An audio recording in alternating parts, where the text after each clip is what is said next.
Silence isn't the absence of greatness, it's the birthplace of extraordinary achievement. Ladies and gentlemen, welcome to a conversation about one of the most powerful approaches to success and fulfillment, working hard in silence. In a world that constantly demands our attention, that begs us to announce our every move, there exists a different path.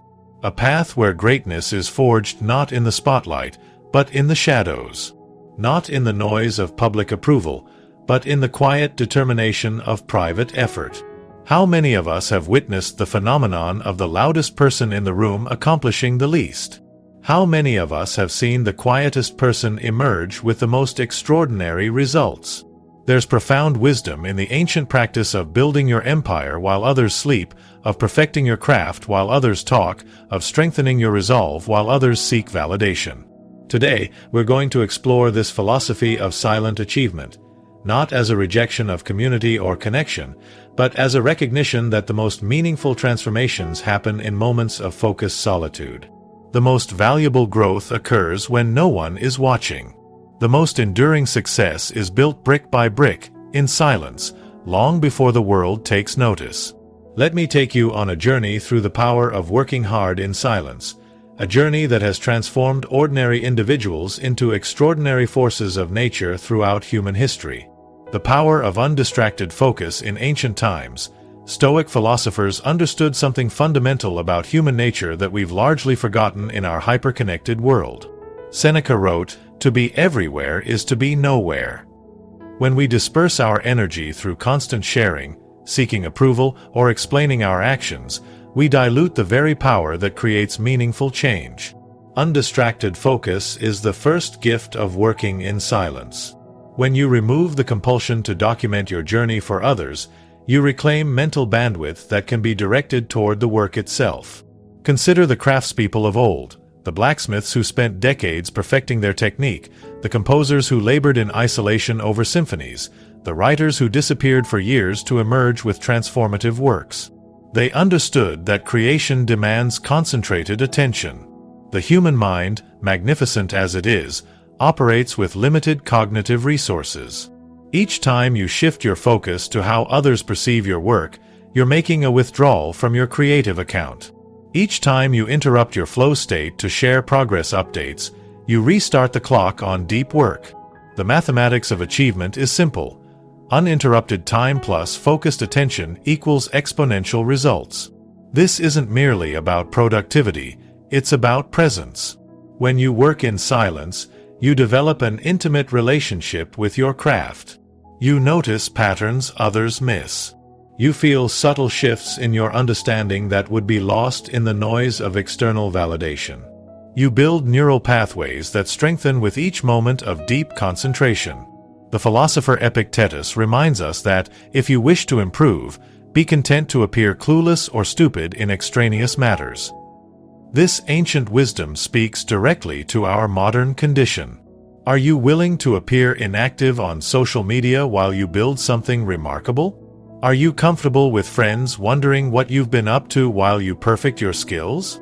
The silence creates space for transformation that noise never can. Your capacity for undistracted focus is a superpower in an age of endless distraction. It's the difference between those who talk about achievement and those who actually achieve. It's the gap between intention and impact. And it begins with the courage to close the door, turn off notifications, and enter the sacred space of undistracted creation. Building inner strength through private discipline, the ancient Stoics understood that virtue developed not on the public stage but in the private arena of the soul. Marcus Aurelius, Emperor of Rome, wrote his Meditations not for publication but as a private exercise in self-improvement. He recognized that character is forged in moments when no one is watching, when the only witness to your discipline is yourself. Working hard in silence cultivates a unique form of inner strength. When you practice your craft without immediate recognition, you develop what the philosophers called autarkia, self-sufficiency of mind and spirit. You learn to draw motivation from within rather than depending on external validation. This self-generated energy becomes sustainable in a way that applause-driven motivation never can be. Consider the difference between the athlete who trains only when teammates are watching and the one who rises before dawn to perfect their form alone. The latter builds not just physical strength but mental resilience. They learn to push through resistance without cheerleaders. They discover reservoirs of determination that remain untapped in those who work only under observation. Private discipline teaches you to become your own taskmaster, your own coach, your own critic, and your own champion. It reveals the truth about your relationship with your work. Do you love the process itself, or merely the recognition it brings? Are you committed to excellence even when no one will know the difference? Would you still pursue mastery if you were never acknowledged for it? These questions cut to the heart of authentic achievement. Many begin journeys of ambition only to abandon them when praise is delayed or when the path becomes invisible to others. But those who embrace private discipline discover something transformative. The quiet satisfaction of knowing your own growth is reward enough. This internal validation becomes an unshakable foundation for lasting success. The philosopher Heraclitus said, "Character is destiny." When you work hard in silence, you forge a character capable of withstanding both failure and success. You build emotional muscles that won't atrophy when external conditions change. You develop judgment unclouded by the opinions of those who haven't walked your path. You become, in essence, ungovernable by the fluctuations of public opinion. This inner strength becomes your greatest asset. Long after the motivation of competition fades, long after the thrill of public praise subsides, this private relationship with excellence will sustain you. It will carry you through winters of rejection and summers of achievement with equal steadiness. It will make you not just successful, but worthy of success. Letting results speak louder than promises. The ancient Spartans, renowned for their brevity of speech, had a saying, "By their deeds shall ye know them." In a world drowning in promises, declarations, and announcements, there exists a profound power in being the person who delivers rather than declares.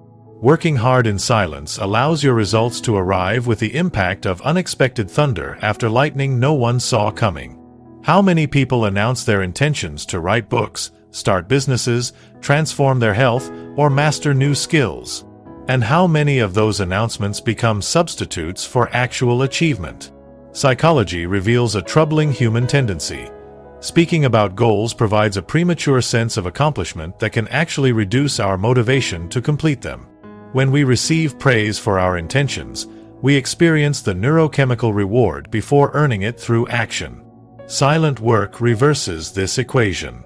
It creates a positive tension, an unreleased potential energy that propels you forward. Rather than diluting your drive through proclamation, you concentrate it through private commitment. Rather than setting expectations that create performance pressure, you create space for organic development.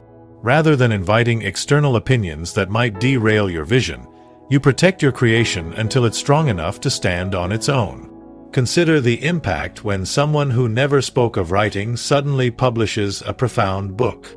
Or when the colleague who never mentioned fitness goals appears transformed after months of private discipline. Or when the entrepreneur who didn't seek attention unveils a business already gaining traction.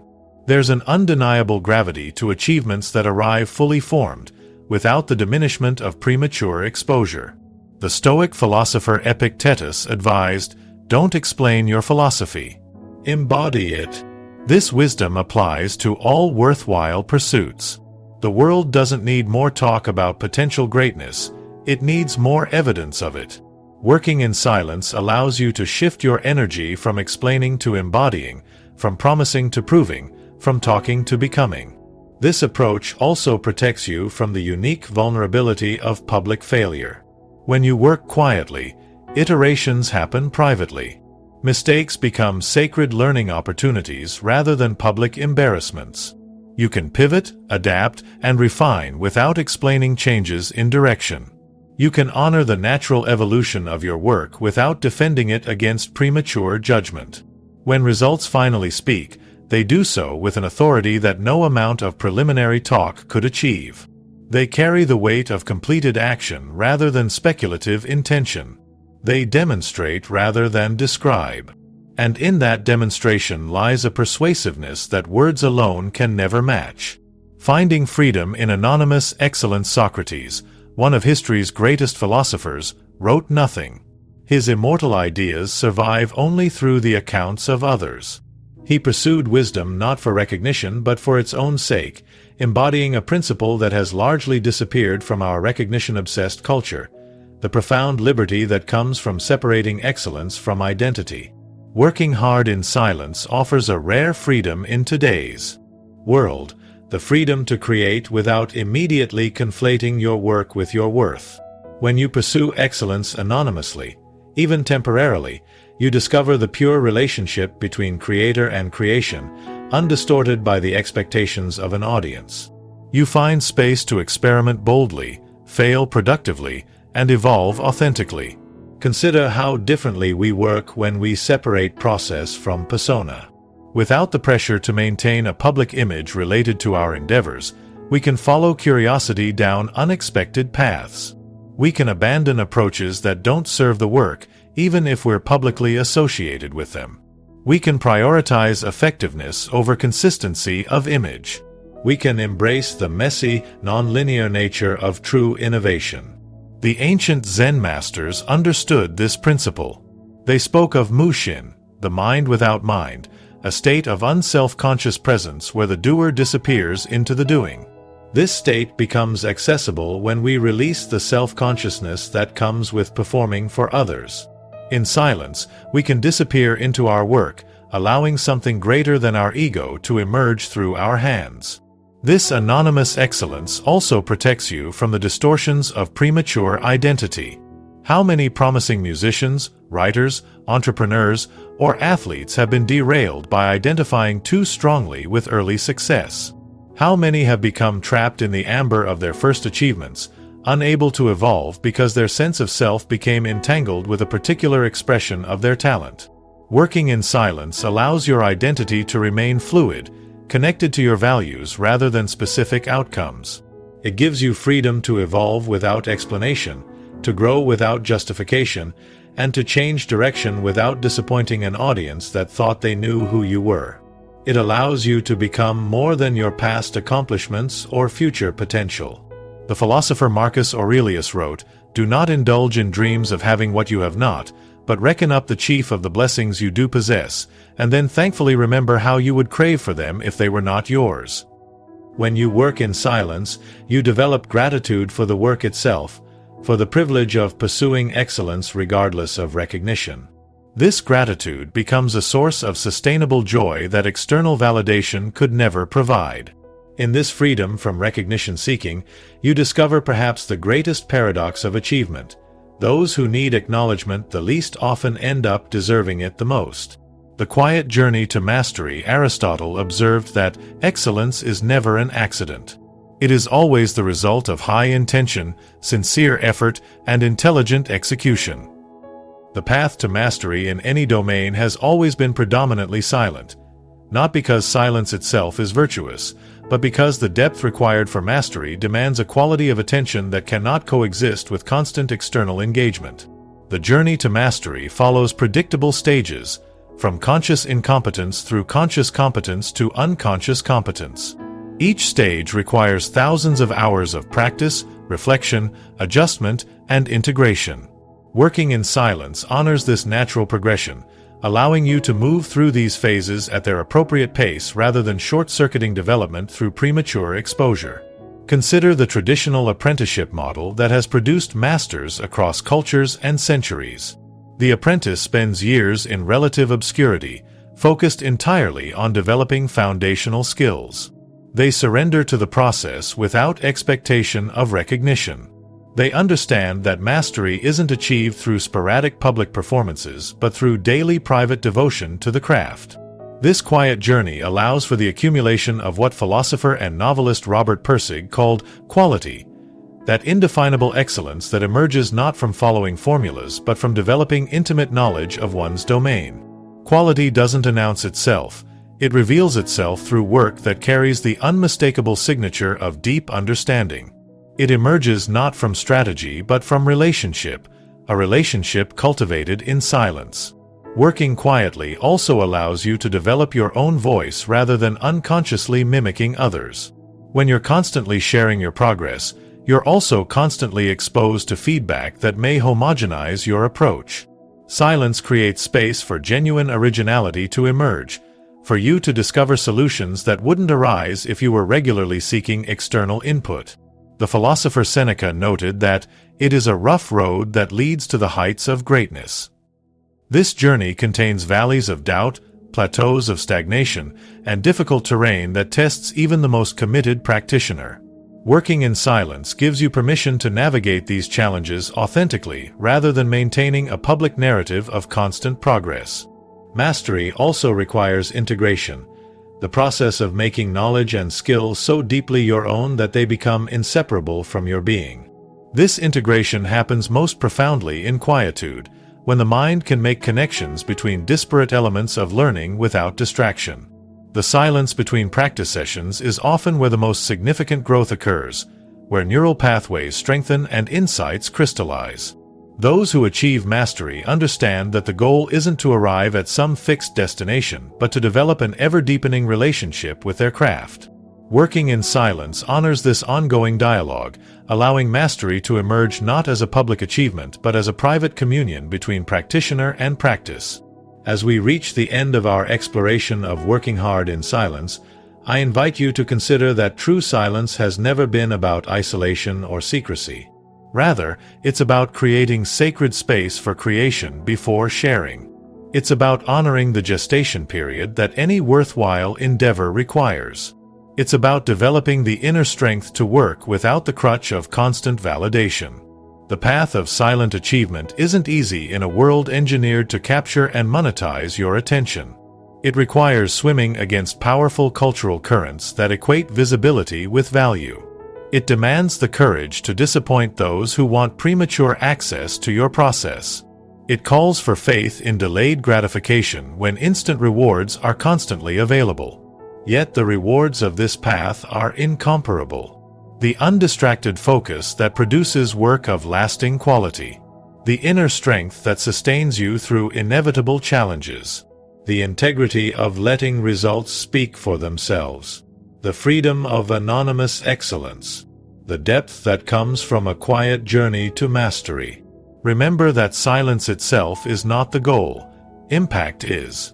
There comes a time when the work created in silence deserves to be shared, when the strength built in private should be used in service to others, when the results should be allowed to speak, when the excellence should be made visible, when the mastery should be applied to meaningful problems. But that moment arrives not through impatience but through ripeness, when the work is ready, not when the ego demands recognition. As the ancient wisdom suggests, the fruit ripens slowly, but it falls suddenly. Trust the process. Honor the silence. And when the time comes for your work to speak, it will do so with a voice that could only have been forged in periods of deep, undistracted devotion. Thank you for accompanying me on this exploration of one of life's most profound paradoxes, that our loudest impact often comes from our quietest moments. I'm grateful for your presence, your attention, and your willingness to consider a countercultural approach to achievement in our noisy world. May your greatest work emerge from moments of sacred silence, and may you find the courage to protect those moments amidst life's endless distractions. Whether you're just beginning your journey or well along your path, remember that somewhere, right now, your future self is thanking you for the quiet work you're doing today. Thank you.